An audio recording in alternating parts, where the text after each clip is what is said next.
Okay, I am fully aware that this is 2 FNAF related videos in a row, but I made a short about this, and again, this is very spur of the moment because it's very spur of the moment realization because I've been binge watching a ton of FNAF related and Secret of the Mimic Let's Plays.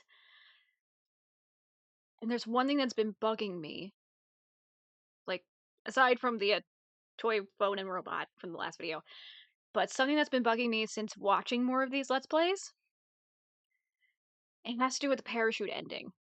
Because for the longest time, I love I'm saying for the longest time. The game's only been out for like what, a week? But since I started watching these Let's Plays, because I am vicariously enjoying the game through people that can actually play it, because I tight space money wise, and also I'm working on a toaster of a machine. But every time it gets to the parachute ending, and this will be a video containing spoilers, so if you don't want the game spoiled, click off and come back when you've played it or watch someone else play it. But parachute ending. Something about it never sat right with me. And it's the fact that it's 2 separate voices. And up until that point, I've been with everyone agreeing that, oh yeah, no, the fake dispatch is M2, it's the Mimic. But I'm starting to think it might not be. Again, I made a quick short about this after having the realization, but what if, and I mean, this is FNAF, so any stretch, as weird as it seems, could potentially be true. What if fake dispatch is actually Edwin? Like, what if we are dealing with vengeful spirit Edwin using M2 as a guard dog? So when he says he's amazed we've made it as far as we did, he is genuinely amazed we did. Because he has literally been the reason we've been finding the corpses of previous Fazbear retrievement workers just scattered throughout the facility. Like, that would make sense as to why we are hearing 2 separate voices in the prototype pizzeria. Because we have the voice of M2, the Mimic, that is doing its usual thing, patrolling around trying to stop us and kill us. But then the separate voice of this fake dispatch worker, speaking directly to us. Because something about not just the crawl through the vents getting to that point, but also the fact that in that prototype pizzeria, when we get into the light, he specifically says, "It can't see you, but I can," implying that this is an actual intelligent being. This isn't the Mimic. This isn't a computer. This isn't some, like, AI consciousness. And also, something else I've noticed when the Mimic speaks is, like, the Mimic mimics very well. They can get tone, inflection, emotion, like, even when it's pretending to be, like, Jackie or Edwin. Like, it has emotion in it, but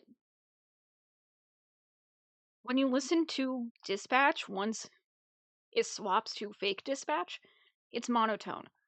And even, like, in the audio log from Edwin's office, when it's mimicking Edwin, you can still hear a bit of, like, a mechanical sound to it. You don't hear that with Dispatch, like, with the fake Dispatch. It's just monotone. And I mean, if this were M1, that would make sense. But M1 is in the computer,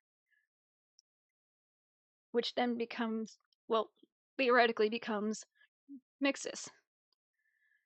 Like, M1 is Fiona, not whatever this is. And I mean, with that whole, like, underground, like, supernatural, like, the only real supernatural bit of the game with the white tiger suit,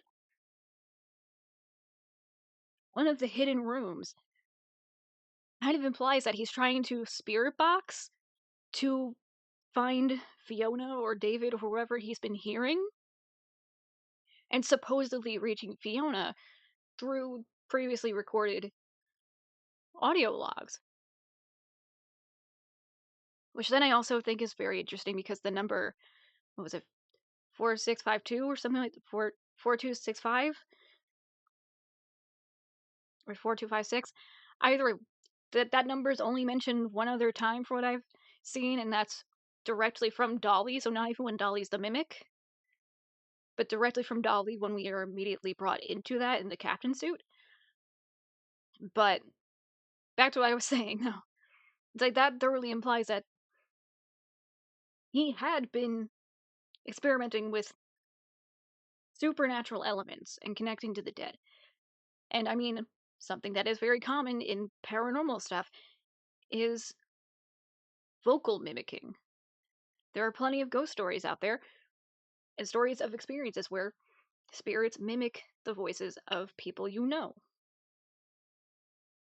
So who's to say we aren't dealing with the vengeful spirit of Edwin trying to keep the schematics for M2 that were known to be leaked through another. Actually, was it one of the voice? Yeah, it was one of the voice logs. And I mean, I would assume theoretically, judging by the actual email logs or the mail logs, that Hen was the one that potentially leaked it to Afton and Fazbear. So understandably, he already had a disdain for Fazbear Entertainment. So Edwin obviously didn't want this getting out in his living life, and more than likely wouldn't want it getting out in his afterlife. And understandably, with everything that had happened to him, he would understandably become a vengeful spirit. So I don't think Dispatch, the fake dispatch we are dealing with, is M2. I'm thoroughly starting to believe and think that fake dispatch is Edwin. Because, again, like, even thinking just like the typical, like, paranormal ghost story tropes and horror tropes,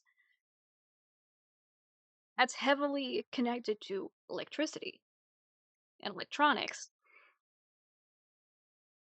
So, when that mic in that connection shorts out,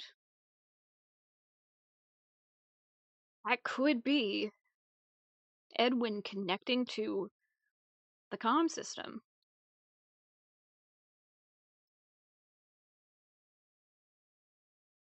So I feel like this is something we need to kind of explore a bit more. But I'm not going to go on too long a ramble. I just wanted to get that out of my system while I was thinking of it because it really is starting to feel like the more I see this and the more I'm kind of potentially connecting dots here, because I'm a sucker for games with story, hence the reason I'm working on my own games. I honestly think there is potential for Edwin to be the voice we have been listening to. The voice guiding our way through, sending the mimic after us like a guard dog, which would explain why it would go after us once we get out there with the data diver to bring it back. Because I know in my previous video I was like, oh, well, maybe it's like the part of it that sees the factory as home, so of course it's going to take it back home. And that's why it chases us out and like hops in the car and then takes the data diver and goes back. I I am thoroughly taking back my theory on that and being like, no, it's a guard dog retrieving what is Edwin's. It is retrieving what it is meant to protect and bringing it back to where it belongs and who it belongs to. So yeah, if you guys have any thoughts on this, leave a comment below. If you like this video, give it a thumbs up. Subscribe to the channel. I will have other videos on here not related to FNAF, so there will be stuff about my own games. If I can get any games working on this computer, because again, I'm working on a toaster. This was very much a desperation purchase because my main laptop had some potentially concerning technical difficulties. It started to have like a very sweet chemically smell, so I immediately stopped that. My original backup completely crashed, and the laptop that was my backup also crashed and not really doing well. I mean, that was also from 2011, so either way, I'm not surprised it fizzled out. So this is a very desperate purchase of a machine. It's an all-in-one that kind of lied about being a multitasker because it sounds like it's going to take flight every time I do anything on it, but you get what you pay for and you get what you can afford, and I can't afford a gaming ring, but eventually, maybe I will get some more gameplay stuff on here. But, yeah, no, I will see you guys in the next video, whenever that is. See you when I see ya. Bye.